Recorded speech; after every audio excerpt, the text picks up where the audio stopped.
čtvrtý, nebo já nevím, prostě na konci. Tady mám M nejedlý čtvrtáce. Psal jsem to v době, jsem se dožil čtvrtý. Psal jsem to v době, kdy všichni jsme byli relativně, jako, že jsme byli mladí, že jsme byli jako třeba zdraví nebo prostě schopní. Je krásný. Aby mě na někdo nenařknul, že se tady posmívám našim zesnulým spolužákům, třeba notabene mým dobrým kamarádům, tak to takhle bych nerád. Za druhý, pokud jsou tam jmenované ženy, tak jsou to pouze profesorky. Po žádných spolužačkách jsem tam z důvodu taktnosti jako tam jako nepíšu. A... No to je škoda teda. Mohl by si tam nějakou ještě, tam by se tady máš ještě mezeru, pěkně bys to tam mohl. Ale ty jsi to tam vyplnil dostatečně, on Jo, vidíš. No, pojď dál, povídej. No. Takže to je... A ještě poslední věc, prosím vás, já si třeba ty věci už nepamatuju, ale tehda, když to tady píšu, tak jsem vycházel z nějakých daných situací, z nějakých skutků, reálí. Tak nám to připomene, ano. Takže... No, neomlouvej se, někteří z nás už si toho moc nepamatujou. Že to je lež, nebo tak to ne, jo. No, my to potom budeme rozebírat samozřejmě. Tak to rozebereme, jo. Ano, Budeme to ano, vyprávět prostě Jirkovi. Tak. Právě. Tak pozor. Kdyby vás to nudilo, tak mě posaďte, já budu pokračovat třeba později. Tak budeš Je to pokračovat v docela sedě, jo? obyčejné dopoledne. Když usedám dennodenně do těch školních lavic, tváří vám se unuděně a bývá mi na nic. Jo, je to A, B, A, B, A, A. Nebudeme pochodovat. Čas utíká jako řeka. Co pak mě dnes asi čeká? K večera zápolí s šatnou, něco se s ním děje. Náladu má zřejmě špatnou, neboť prostě kleje. Když se třída zaplní, jsem už jako na trní. V 8 zvonek zazněl temně, je tu jazyk český. K tabuli už knězů zve mě, začíná to hezky. Ke všemu mi celé tělo samým strachem skoprnělo. Řečnil jsem tam hezkou chvíli, než jsem dostal věšák. Po mně na stupínek pílí šupler třídní. Fotil se a funěl, až stupínek duněl. Ať se snažil mluvit plyně, také dostal kuli. A tak potom po hodině na záchutku holí. Místo ruštiny byl supl, a tak jsem si trochu schlupl. Potom jsem popadl chleba, neboť byla svačina. Nabrat síly je mi třeba, vždyť se blíží latina. Máme ji jen 2krát týdně, přesto jsem dost bídně. A pak jsem čtenáři, věř mi, prožil chvíli krušnou, když se pech protáhl dveřmi s rozklebenou kuštou. Nebo soustřeď se. Ano. Poslouchám. Jedem, pojdáš se mnou. Na začátek pro legraci, koktel bažant memoraci.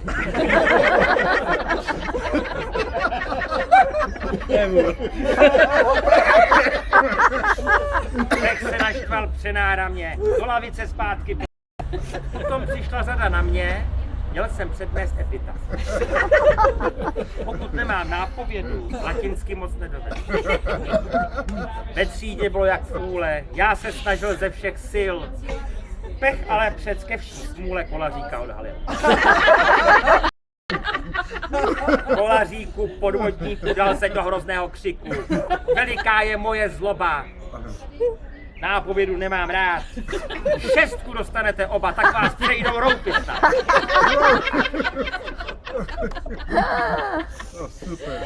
Marně chtěli pecha, ať nás na pokoji nechá. Nepomohly naše zliky ani ostrá slova. A tak jdeme do fyziky, jdeme trpězně.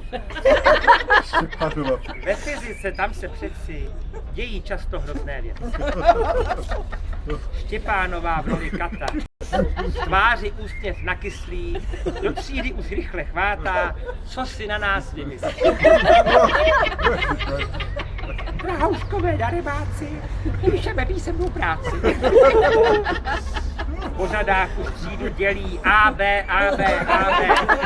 Pobledlý jsem z toho celý, znalosti mám chabé. Otázky jsou nesnadné, jak jen tohle dopadne.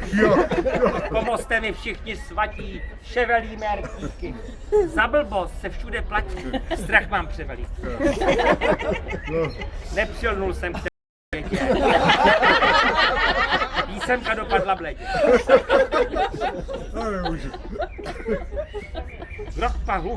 Groch pak huhlal u tabule, jak se štěpí urán. A když mu hrozila kule, koukal jako burán. Po fyzice začíná nebezpečná němčina. Šuplér se rozmýšlel dlouze, zdali tam má vůbec jít. Opětky tam není nouze, v hospodě tam by měl klid. Neboť je to chlapec, před němčinou utek strach. To zas byla estráda. Hrnčířová lkala, že šuplíra postrádá, na infarkt je zralá. Pak postála u pšenici a výskala jeho pštici. Tak to bylo. To je pravý. Když se k nám pak otočila pověstnými zády, celá třída byla čilá, zeměpis je tady. A proto jsem v hrozném chvatu do uší zasunul vatu. Burda už se kroutí hlady. Groch globusem třepetá. Wagenknechtová je tady, hlas jak polní trub. Známek potřebuji mnoho, proto vyzkouším kde koho. Připravte si všichni sešit, kontrola je nutná. Ví se má co těšit, nám už je to. Když zkoušela přikryla, tak se pěkně spotila. Vlček toho věděl málo, bažant chudák skoro nic. Ač dělali, co se dalo, trvala je z plných plic. Šorm, který šel za bažantem, také ani nehnul palcem.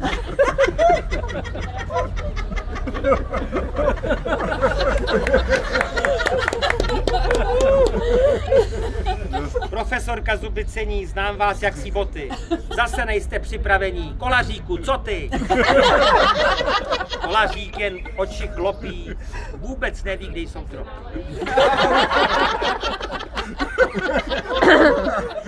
Poslední Wagenknechtovou sloumá a celá se čepíří. Kolaříku, ty si ňouma, asi ti dám za 4.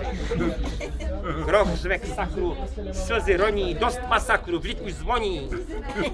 Tohle to je chvíle milá, hurá, už nám padla. A ve třídě po nás zbyla jenom 5 zvadla. V šachtách je jak na bojišti, ještě kousek. Po schodišti vlček sviští.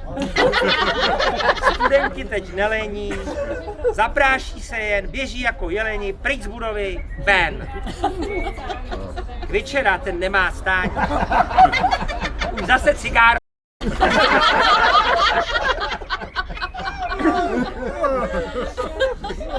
Burda vyloudal se taky, opřel se o zábradlí a hudral na spolužáky, že mu tašku ukradli.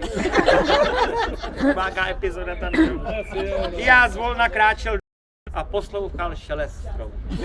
V Sadové ulici, že? 1,6, jen 3 5, to je slušná bilance.